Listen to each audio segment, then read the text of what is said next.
Hey folks, back here with the L48 Kubota. Got a problem, or had a problem out on a job site. Tractor would not start, and it would do this occasionally before, and just for whatever reason, try to crank it, wouldn't start. Tried it several times, and after a while it might start, but I mean it would not start, and on a job, and had it stuck out on a job, and didn't know what to do. So I did a lot of research and playing around on it, and traced down, make sure it was getting fuel and all that stuff. And what it ended up being is this stop solenoid. It looks just like this. This is it.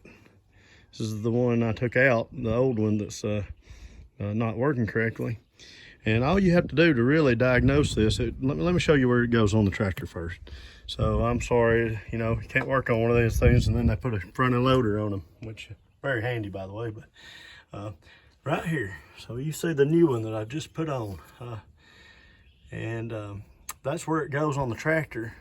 This switch here is actually the manual kill on it. So you can actually, if you can't get your tractor running and you need to get it going in an emergency, you can actually unbolt this. It'll spit out some oil. What I did is I covered it up with some black electrical tape, just keep it from splattering all over my belt and all over my fan until I could get it home. But you can take this stop solenoid off and the tractor will fire right up, I guarantee it. Whether there's any kind of seat switch could be bad. What happens is it's an emergency stop too, as well as the key. It works off the key. But if the seat switch is messed up, or the clutch switch, or switch relay, or let's say there's another one, there's the hydraulic drive. This one's got a stop switch on it, or an emergency switch. The seat, the clutch, and I think the gear shifter maybe.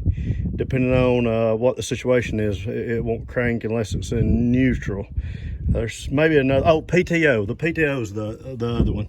But anyways, if any of them are malfunctioning, it will tell this stop solenoid not to pull in, basically. And when it pulls in, it actually allows the tractor to get fuel and run. So this switch right here does the same thing. Whenever you push this way, it kills the fuel to the tractor, and it of course turns the tractor off. But whenever it's out like that, it'll run with the stop solenoid out of the tractor.